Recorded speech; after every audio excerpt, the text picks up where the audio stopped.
everyone. So today we will start a new chapter and the name of the chapter is the value of work. So let's begin the chapter. Chapter 13, value of work. Learning objectives. What is an activity? Types of economic activities, types of non-economic activities, difference between economic and non-economic activities, importance of non-economic activities. Let's start. What is an activity? Activity क्या होती है? Physical और mental work जो हम करते हैं, that is activity. When you are playing with your friend, it involves a lot of energy. जब आप अपने फ्रेंड्स के साथ खेलते हो उसमें एनर्जी चाहिए होती है खेलने के लिए, भागने के लिए, आप कुछ भी गेम खेलोगे, you need energy. But still, the energy आप playing with your friend is less than the energy required by the labor at the construction site. लेकिन जो कंस्ट्रक्शन करती है लेबर को, जो उन्हें एनर्जी लगती है, वो उस एनर्जी से तब भी कम होती है.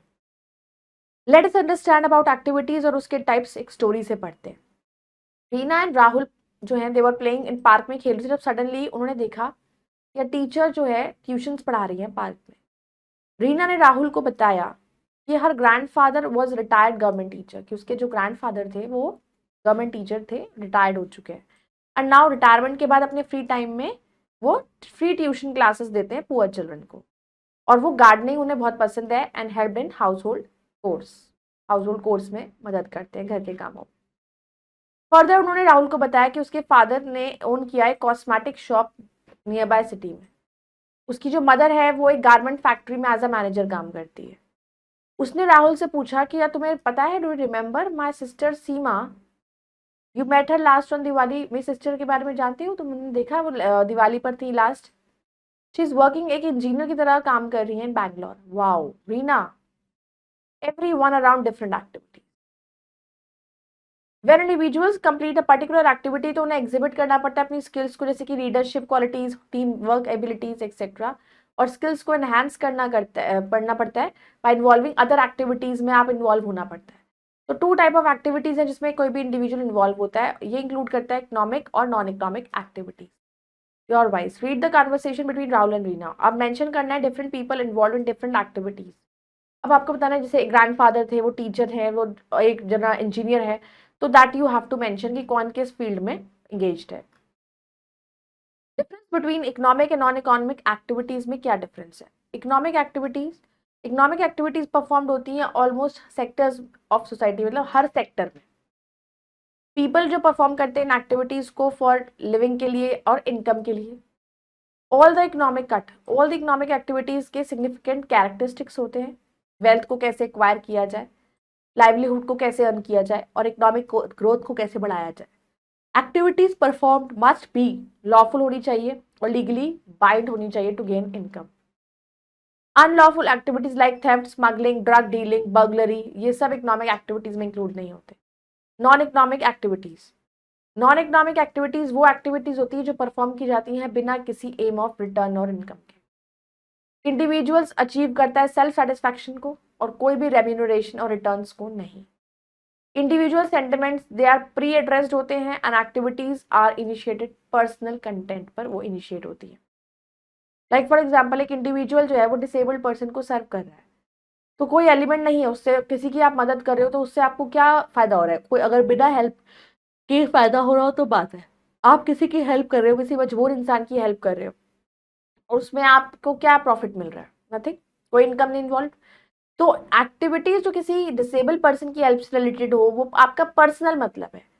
आप कोई सर्विस अपनी मर्जी से किसी को रेंडर कर रहे हो तो it's not giving you any profit और income. Some of the example non economic activities में आता है कि ये पर्सन सोशल वर्क कर रहे हो, home maker managing daily task, cultural religious activities, free time activities, family commitment activities. Types of economic activities. Riya excited थी to go to her uncle house in a village of Lisari. अब रिया बहुत excited थी अपने uncle के घर जाने के लिए, जो village of Lisari. On the way उसने देखा एक हाईवे को बनाया गया, वाज बीइंग बिल्ट विलेज के पास, और कंस्ट्रक्शन साइट वो थी, वो आबाज थी इस एक्टिविटी के साथ. लार्ज मशीन्स जैसे कि एक्सकवेटर्स एंड बुलडोजर्स, उनको ऑपरेट किया जाता था बाय डेडिकेटेड टेक्नीशियंस ने.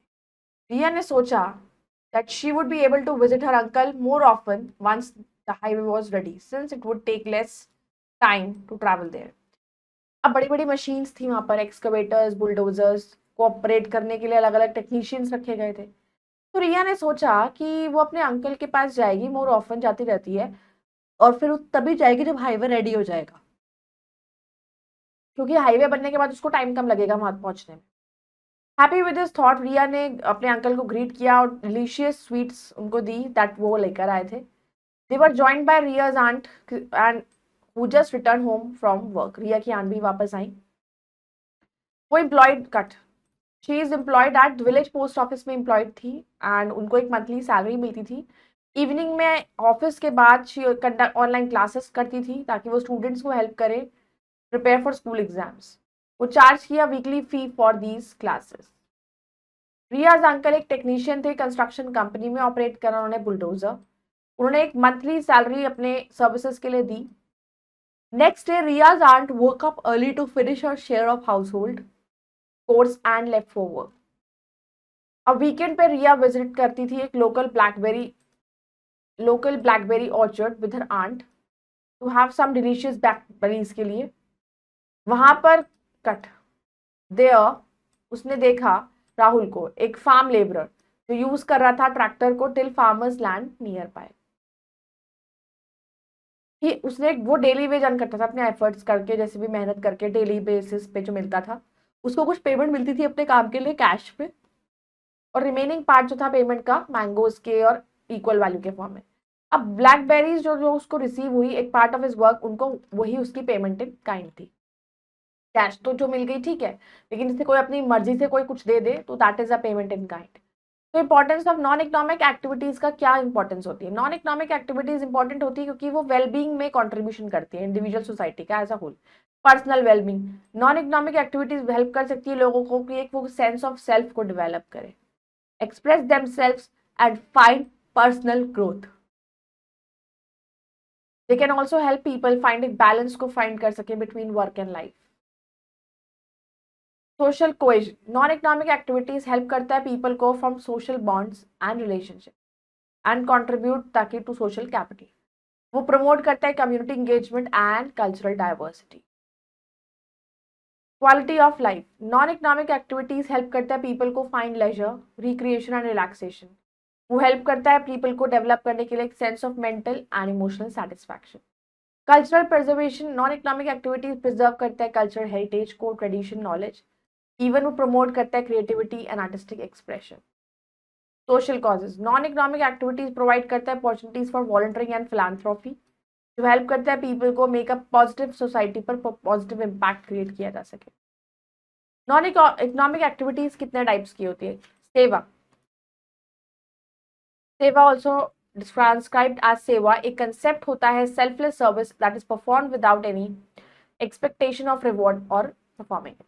सेवा करना, किसी की भी सेवा करना, आप किसी की सेवा कर रहे हो तो वो आपके अपना श्रद्धा है, आपकी अपनी मर्जी है, you are not doing it for any profit और इनकम। वो एक सेल्फलेस सर्विस है जो आप अपनी मर्जी से करना चाह रहे हैं। ये प्रीडोमिनेंट होता है हिंदुइज्म में, सिखिज्म में सबसे ज्यादा है। इस तरह की सर्विसेज को can be perform to benefit करने के लिए अदर ह्यूमन बींग्स और सोसाइटी। तो सेवा का मतलब क्या होता है? सर्विस करना।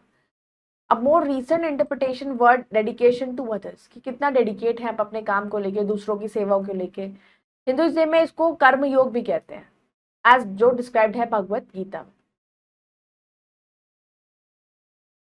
इन सिखिज्म वर्ड सेवा मीन्स होता है वर्शिप करना, एडोर करना, होमेज देना थ्रू एक्ट ऑफ लव। किसी को घर में रहने दिया, किसी को कुछ दे दिया।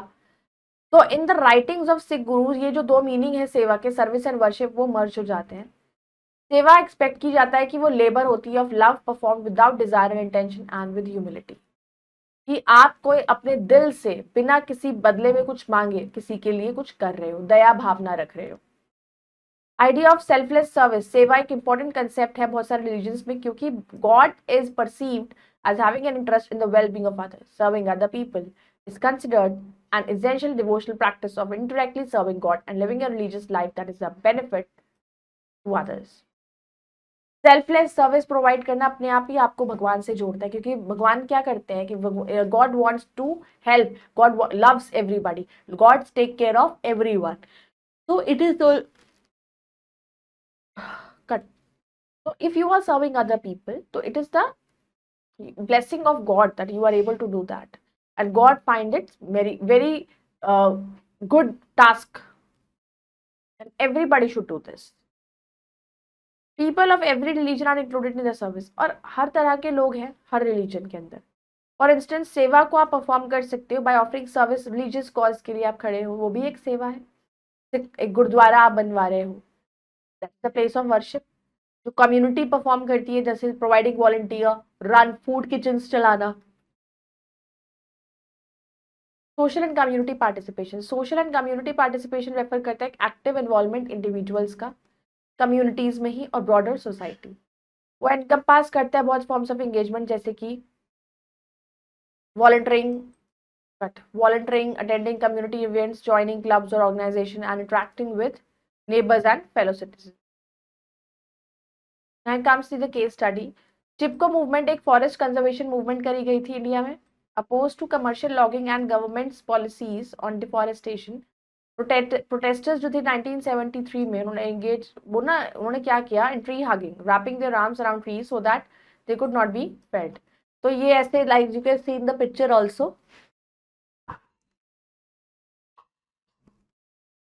उनसे अपने अपने हाथों को मतलब जैसे एक सर्कल सा बना के ट्री से अटैच कर लिया कि कोई हमें अलग नहीं करेगा. और जिसकी उनका मेन रीजन बिहाइंड था कि ट्रीज को कट ना करने दिया जाए. 2015 में इंडियन गवर्नमेंट ने इंट्रोड्यूस करा बेटी बचाओ बेटी पढ़ाओ. ये स्कीम आई, कंसर्न दिखाया जेंडर डिस्क्रिमिनेशन नहीं होना चाहिए, विमेन एम्पावरमेंट होना चाहिए कंट्री के अंदर. नेम बेटी बचाओ बेटी पढ़ाओ ट्रांसलेट मतलब सेव द गर्ल चाइल्ड, को पढ़ाओ और एजुकेट द गर्ल चाइल्ड. बेटी को नहीं मारना चाहिए, बेटियों को आगे बढ़ाना चाहिए, उन्हें बचाना चाहिए. अब जो स्कीम एम करती है कि सिटीजन्स को एजुकेट करें, जेंडर बायस नहीं होना चाहिए, और improve the efficacy of welfare service for girls. It was launched with initial funding of ₹100 crore. In this program, जितने भी citizens थे वो actively उन्होंने participate किया, which is shown in the outcome of scheme. It helped in improving the sex ratio और gender equality का ratio बढ़ाया गया. Now let's do think and answer. Darken the correct circle in OMR sheet. Reena and Rahul were playing in a garden. Reena's sister Seema was an engineer. Riya's aunt works in the post office. Seva is a type of dash activity, non-economic activity. Which of the following is non-economic activity? Langar. Now let's do the fill in the blanks. Reena's grandfather is a retired teacher. Economic activities are performed to earn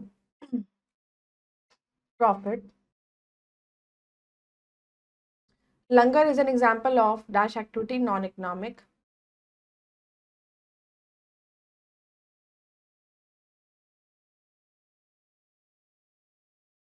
Dash receives payment in kind, Rahul. Riya's uncle works at the dash site, construction site. Let's do the true and false. Donation is a type of economic activity, false. Langar is an economic activity, false. Everyone around us involved in some kind of activities, true. Riya was going to her uncle's village, true. Reena's grandfather teaches poor children for earning money, false. I hope you all have understood this chapter. You can go through it again. We'll meet in the next video. Bye-bye. Take care. Thank you.